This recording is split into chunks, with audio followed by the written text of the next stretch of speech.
Saya mau to the point aja. Segala upaya dilakukan. Betul. Untuk memenangkan itu. Betul. Tapi kemudian tentu saja ada batas. Betul. Di mana ada yang tidak boleh dilanggar. Betul. Dalam pengalaman Kang Aziz itu, adakah indikasi-indikasi? Semestinya ASN tidak boleh berpolitik. Ada yang melakukan deklarasi di rumah kepala dinas. Kepala desa dipanggil semua. Kepala puskesmas dipanggil semua. Jadi saya mulai berpikir, oh ternyata politik ini kalau nggak licik, kita tidak punya kesempatan untuk memenangkan itu.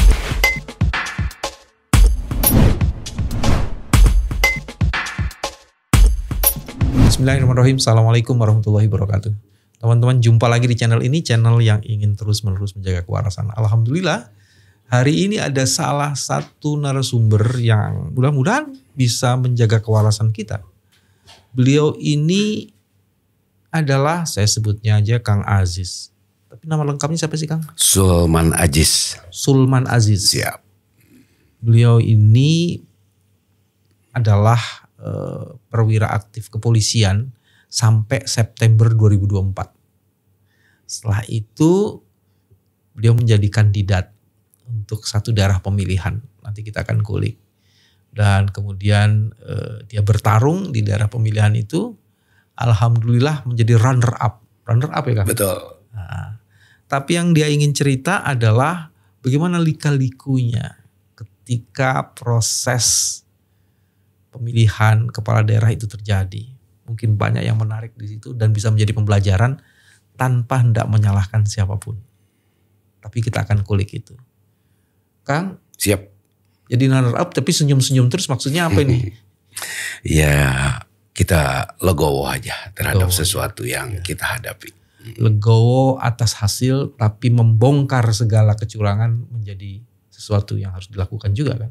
Menurut saya hal ini harus ada yang berani menyatakan yang benar itu benar, yang salah itu salah demi masa depan demokrasi Indonesia. Jadi bukan soal menang dan tidak menang. Betul. Tapi ada sesuatu yang lebih jauh dan lebih dalam lagi ingin diperjuangkan. Betul. Supaya segala jenis indikasi kecurangan dan fakta kecurangan itu tak terulang lagi. Betul Dan kita sekali. sama-sama mengangkat itu dan membangun sistem untuk mengatasi itu. Betul. Teman-teman, 2019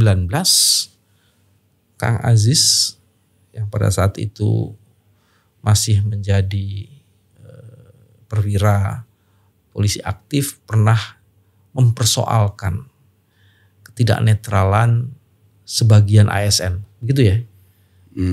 Pada saat itu Pilpres 2019 saya sempat dipersalahkan oleh pimpinan berkaitan dengan Pilpres waktu itu. Nah,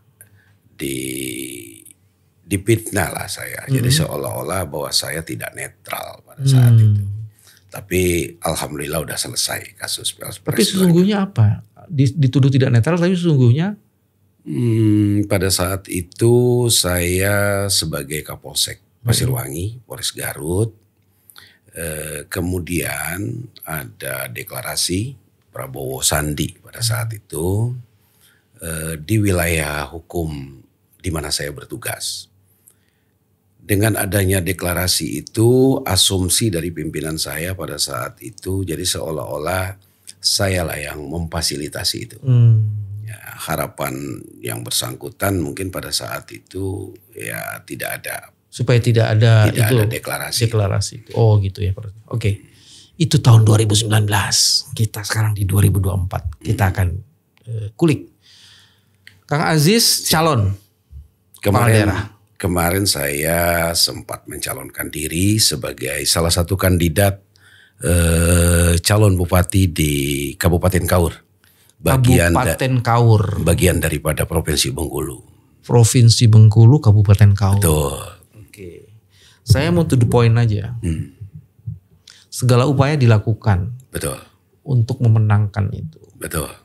Tapi kemudian tentu saja ada batas. Betul. Di mana ada yang tidak boleh dilanggar. Betul. Dalam pengalaman Kang Aziz itu, adakah indikasi-indikasi? Saya ngomongin terus yang objektivitas dari ASN. Saya sebagai anggota polisi aktif yang mengundurkan diri atau pensiun dini terhitung tanggal 1 September kemarin. Dengan niat yang tulus ingin membangun kampung halaman saya di Kabupaten Kaur. Saya kan bukan orang politik. Saya adalah anggota kepolisian sebagai penegak hukum, pelindung pengayom pelayan masyarakat. Jadi saya tidak begitu memahami tentang bagaimana mekanisme politik atau demokrasi itu. Nah, sehingga saya menyimpulkan bahwa saya harus mencalonkan diri dan alhamdulillah saya didukung oleh 5 partai. Partai Gerindra, Demokrat, Nasdem, Hanura, dan Partai Buruh. Saya menjalani proses politik, sosialisasi dengan masyarakat ya sebagaimana yang harus saya lakukan kan gitu. Dengan politik yang sehat, bersosialisasi, berkunjung ke sana ke sini, menawarkan sesuatu yang kira-kira cocok untuk Kabupaten Kaur. Visi misi saya itu ingin membangun Kaur berbasis kearifan lokalnya. Yaitu kearifan lokal Kabupaten Kaur itu dalam sektor perekonomian, mayoritas di sana petani, nelayan. Nah, itulah yang ingin saya hidupkan ketika saya diberikan kepercayaan oleh masyarakat. Namun di dalam menjalani proses ini banyak hal-hal yang janggal. Salah satu contoh, semestinya ASN tidak boleh berpolitik karena ada yang melakukan deklarasi di rumah kepala dinas. Kepala desa dipanggil semua. Kepala puskesmas dipanggil semua. Sementara setahu saya ada larangan untuk itu. Namun proses politik ini semuanya mengabaikan aturan itu. Jadi saya mulai berpikir, oh ternyata politik ini kalau nggak licik, kita tidak punya kesempatan untuk memenangkan itu. Kira-kira. Itu simpulan dari proses ya. Betul. Saya mau mendalami dulu yang tadi itu. Itu sampai puskesmas dikumpulin tuh apa maksudnya? Emang banyak yang sakit? Kapusnya maksudnya. Kapusnya? Nah, kepala puskesmas. Karena mereka itu kalau namanya di kampung, ASN ini masih sangat diperhitungkan oleh keluarganya kan gitu. Oh, yang dipengaruhi keluarganya kan gitu. Jadi kepala desa, ASN itu ada camat, kepala puskesmas, guru, kepala dinas. Jadi seolah-olah mereka ini diwajibkan untuk berpihak kepada salah satu Kalau calon. cuman keluarganya berapa banyak sih keluarganya? Misalnya kepala puskesmas, keluarganya saja atau juga pasien-pasien yang datang di situ? Saya tidak bisa mengatakan pasiennya yang datang. Namun intinya bahwa kepala dinas, kepala desa, kapus, camat, guru diwajibkan untuk mempengaruhi keluarganya, orang yang di sekitarnya, dan semua yang saya sampaikan itu karena saya punya dokumentasinya. Oke. Jadi saya masuk lagi nih, kepala dinas mengumpulkan kepala-kepala desa. Ya, kepala dinas tentunya mereka datang ke camat. Menginstruksikan ke camat untuk menggalang kepala desa. Dalam rangka memberikan dukungan kepada salah satu calon. Oke, itu artinya penggunaan otoritas di kepala dinas ya? Betul. Memang calon lawannya Kang Aziz itu masih petahana atau gimana? Bukan. Jadi begini. Gimana tuh? Salah satu kandidat ini mempunyai ponakan yang posisinya saat ini sebagai kajari. Ups, ini bukan kepala dinas dong. Saya ngomongnya tadi kepala dinas. Oke, kalau gitu ke kajari dulu. Jadi sempat kajari ini dilaporkan kan gitu. Tetapi saya belum mempunyai bukti benang merah antara perintah kepada kepala dinas itu dari kajari ini. Namun situasinya seperti ini. Kepala dinas, kepala desa, kepala puskesmas, camat ini dipanggil semua ke rumah salah satu calon. Oke, padahal dia bukan petahana. Padahal dia bukan petahana. Tapi dia hanya bukan calon saja. Siapa-siapa, Bukan hanya calon siapa-siapa. ini. Emang apa backgroundnya si calon ini? Untuk saat ini hanya pengangguran. Pengangguran, Iya. ngundang kepala dinas, Mengundang kepala puskesmas, kepala puskesmas, kepala dan desa datang semua. Nah, Oke. Tentunya dalam kehadirannya ketika diundang ini ada sesuatu yang diperhitungkan, apa resikonya ketika saya tidak hadir. Oke, artinya Kang Aziz ingin mengatakan orang yang diundang dan datang oleh orang yang belum jelas, nothing itu Betul. pasti dia punya sesuatu, Betul, gitu ya. betul. Oke, terus dalam sinyalemennya Kang Aziz apa? Orang ini punya apa? Iya, karena kalau isu yang berkembang, kalau kepala desa nggak hadir, katanya dia ini akan diaudit tentang dana desa, kasus-kasus kepala dinas akan dibongkar. Jadi ketakutan-ketakutan itulah yang membuat kepala dinas ini patuh kepada perintah mangnya daripada Kajari ini. Jadi diciptakan situasi ketakutan. Betul, kira-kira seperti itu. Dan yang diduga melakukan tindakan ini aparat penegak hukum. Kira-kira seperti itu. Dari kejaksaan. Betul, Jadi itu cukup ini. betul. Dan dia kemudian apa yang tertangkap? Dia meminta supaya hadir Betul. di orang ini. Kalau tidak, apa ada ancaman Ada atau dampak dari hukum yang akan dihadapi oleh kepala desa, kepala dinas kalau tidak mengikuti arahan daripada salah satu kandidat ini. Nah, salah satu contoh juga saya punya bukti. Nah ini bentuk-bentuk percakapan di grup mereka bahwa setiap kegiatan salah satu kandidat ini para ASN itu harus iuran. Kira-kira yang begini nih. Nah ini ada iuran berapa, kan ini ada ASN. Nah,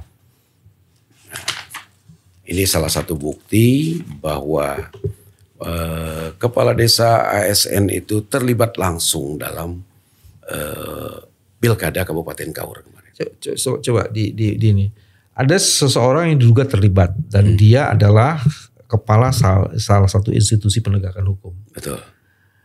Dan dia kemudian meminta kepala dinas, Betul. kepala desa, Betul. kepala pos Betul. itu hadir di salah satu calon tertentu. Betul. Gitu kan? Betul. Apa hubungan calon ini dengan ketua atau kepala penegakan hukum ini? Apa? Saya berasumsi dan asumsi banyak orang bahwa seorang calon bupati ini bukan siapa-siapa. Dia hanya seorang pengangguran saat ini yang pernah menjadi bupati Kabupaten Kaur 2014 sampai 2019. Kemudian kalah kan gitu. Setelah dia jadi bupati, selesai jadi bupati, dia kan bukan siapa-siapa. Dia tidak punya kapasitas untuk memanggil kepala dinas, untuk memanggil kepala desa, camat atau ASN yang lainnya. Jadi dia mantan bupati. Mantan bupati. Setelah itu kalah dan tidak punya pekerjaan lain. Ya, tidak punya Kira-kira pekerjaan lain. diduga seperti itu. Iya. Tapi hubungannya dengan Kajari itu apa? Ponakannya. Ponakan kandungnya. Nah, jadi hadirnya para kepala desa, camat ketika dia memanggil, itu yang ditakuti bukan seorang calon bupatinya ini. Bukan mantan bupati yang Ya, lagi bukan nyalon lagi. mantan bupati. Apa yang harus ditakuti dari seorang? Tapi diduga keras itu kepala kejaksaan. Kan begitu. Oh itu ketakutan. Nah itu disitulah ketakutan itu. Dan itu memang pernah dilaporkan oleh. Tunggu. Apa ancamannya kalau tidak hadir? Saya tidak mendengar itu. Ancamannya itu. Tetapi isu yang berkembang. Ada salah satu kepala desa mengatakan ditelepon oleh salah satu ajudan atau timnya daripada calon ini. Tinggal kamu yang belum ngadap. Kalau kamu nggak ngadap, nanti kamu akan kena resikonya. Oh jadi tim salah satu pasangan calon yang si calon itu punya hubungan keluarga dengan kepala ini. Betul. Membuat ancaman. Betul. Kepada orang yang tidak mau hadir ketemu kepada calon bupati ini. Tapi seyogianya kalau memang itu tidak, apa salahnya aparat penegak hukum itu ya menyatakan sikap bahwa saya tidak pernah terkait dengan urusan Dan saya pilkada tidak ini. terlibat. Dan saya tidak terlibat, kan begitu. Jangan bikin atau dibiarkan situasi Kabupaten Kaur itu jadi gaduh, kan gitu.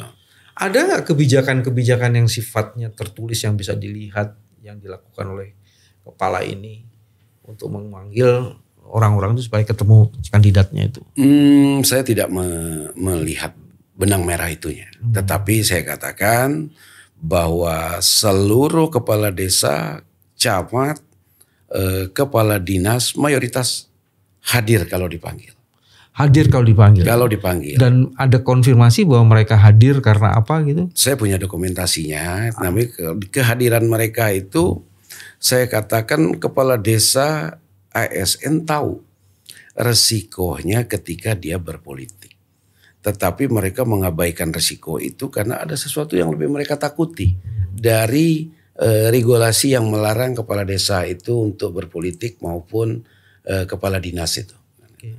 Diciptakan situasi ketakutan dan situasi ketakutan itu disebarluaskan. Sehingga kemudian elemen-elemen pejabat publik atau apa ASN itu, ada kepala dinas, kepala desa, kepala puskesmas itu kemudian diminta hadir. Dan ketika hadir ngapain mereka? Ya mungkin dipersiapkan untuk menjadi tim pemenangan. Menjadi tim pemenang. Iya betul. Oke. Salah satu ada rumah kepala dinas dijadikan tempat kampanye. Rumah kepala dinas itu kan fasilitas negara itu. Rumah pribadi. Oh, rumah pribadi. Rumah pribadi dijadikan tempat kampanye. Itu ada videonya di saya. Bukan rumah, tadi bilangnya rumah kepala dinas. Ya karena bukan rumah dinas tapi salah satu rumah kepala dinas. Kalau toh rumahnya bukan aset negara, kepala dinasnya itu apa iya boleh seperti itu? Betul, kan pertanyaannya. Betul, kira-kira kan seperti itu. Oke. Tapi saya dengar-dengar kasus ini juga sudah dipantau oleh Kejaksaan Agung melalui inspektorat atau melalui Ketua Muda Pengawasan. Betul. Terus hasilnya apa ya? Nah saya tidak mengikuti itu. Saya tidak mengikuti itu. Cuman saya hanya ingin menyampaikan bahwa Pilkada Kabupaten Kaur hari ini yang baru sudah kita lewati itu sangat tidak sehat. Pemanggilan atau bukan pemanggilan, tindakan yang tadi disebutkan ada intimidasi macam-macam dengan pemanggilan kepala dari penegak hukum ini ke Badan Pengawas atau Jaksa Muda Agung Bidang Pengawasan itu kapan?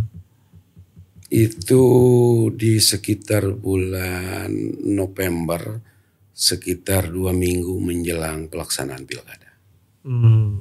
Artinya di era kampanye mereka masih melakukan betul.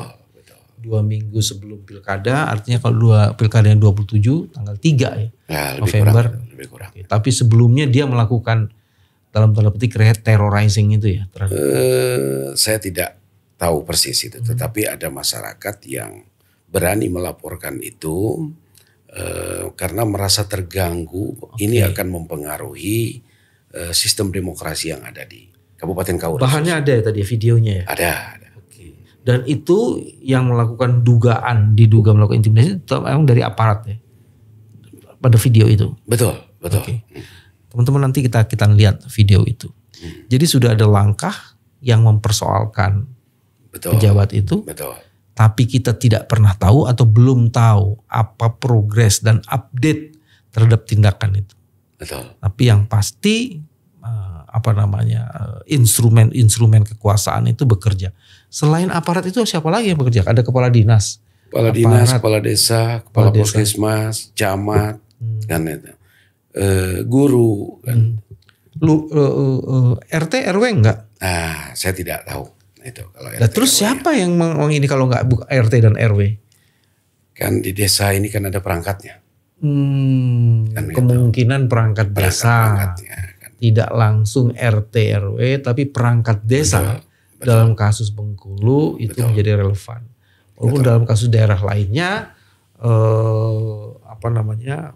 justru yang berperan itu adalah aparat-aparat yang setengah resmi ya. Betul. Oke. Selain objektivitas atau netralitas, apalagi?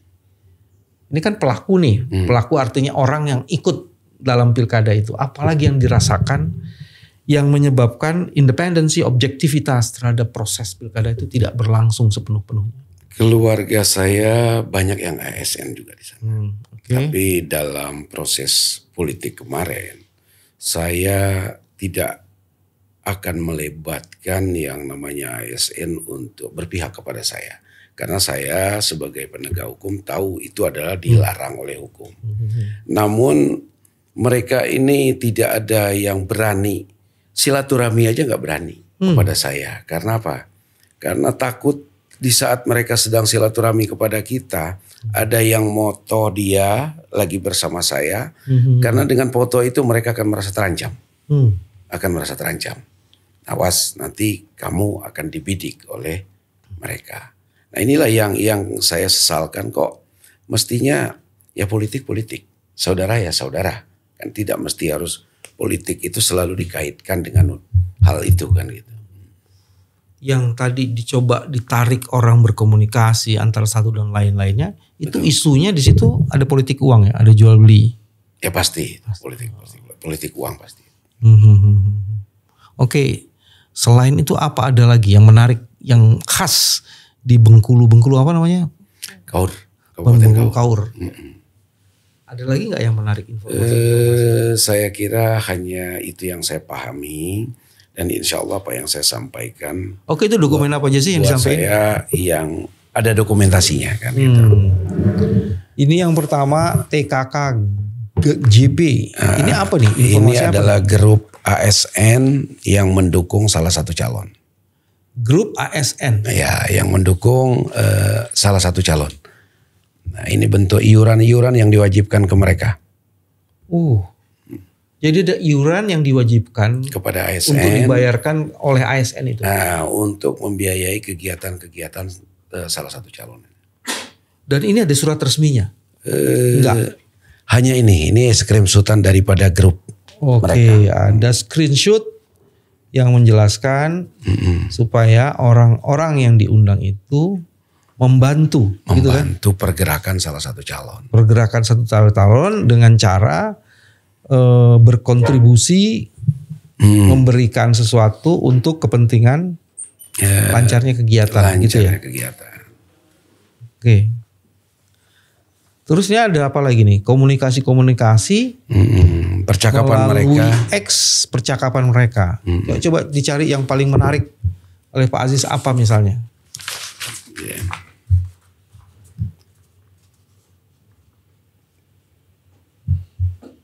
Nah ini salah satu. Kasih kantor camat. Nah ini salah satu kasih. Dia menginfokan untuk bos mereka RGP ini adalah salah satu calon. Supaya mereka ini mengumpulkan dana untuk persiapan sosialisasi di salah satu tempat di Kabupaten Kaur. Ini yang ngirim pesannya. Yang mengirim kesannya kasih kantor camat. Infonya pada tanggal titik-titik, jam titik-titik. RGP ini apa ini? Oh ya, itu nama kandidat ya. Nama kandidat. Bos kandidat ini, jangan bilang-bilang namanya RGP. Itu diagendakan hadir di Pantai Kayangan Nasal. Betul. Dalam acara Maje Nasal dan BPD Kaur. Betul. Ini info dari grup mereka. Enggak. Enggak, kalau dari grup sendiri enggak apa-apa Pak. Nah itu. Yang dari penyelenggara negaranya mana? Atau RT gitu. Ada enggak? Kalau dari grup sendiri undang ya kagak apa-apa. Ini ada penjelasan. Penjelasannya apa? Penjelasan. Nah ini kan ada semua. Siapa ini? Dinas Lingkungan Hidup. Kecamatan Kelam Tengah. Oke, artinya dalam proses itu ada cukup banyak dinas yang hadir. Ya betul. Terus apalagi informasi apa lagi? Ya seputaran itu aja, seputaran keterlibatan ASN dalam menjadi tim sukses salah satu calon.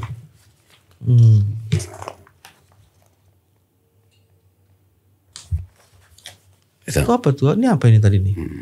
Ada kayak event, ini apa nih? Nanti kita di ini. Itu saat mereka kampanye. Oh, sangat mereka kampanye gitu ya. Oke.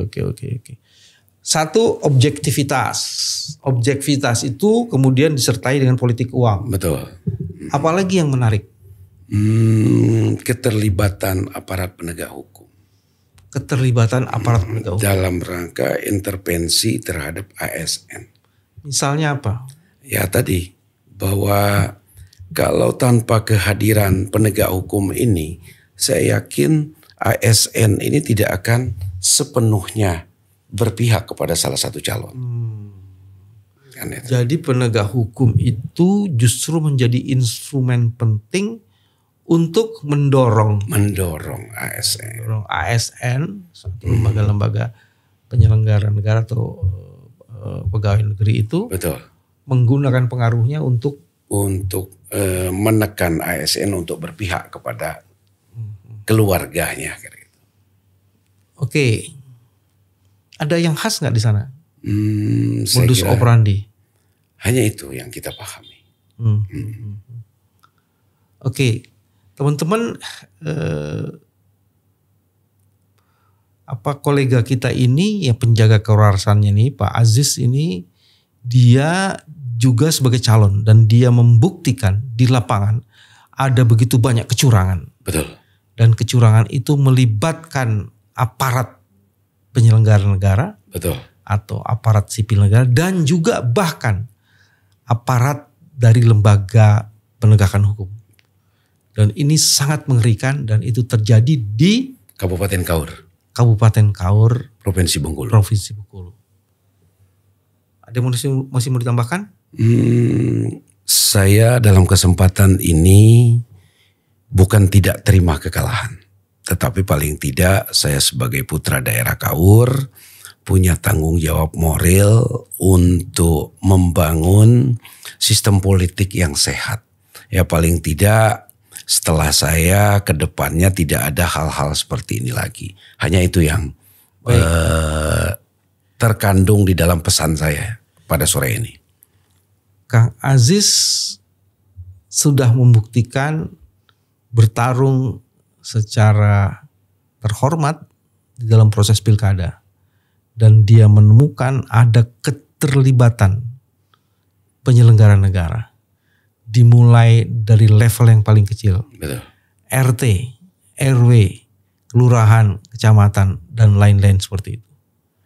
Nah, kalau ini terjadi dan dibiarkan, kita sebenarnya sedang mendorong masuknya brutalitas politik karena pilkada itu hanya semacam pacuan kuda. Betul. Karena tidak ada integritas yang menjadi bagian penting dari seluruh proses pilkada itu. Inilah cara kami menjaga kewarasan. Sampai ketemu lagi. Assalamualaikum warahmatullahi wabarakatuh.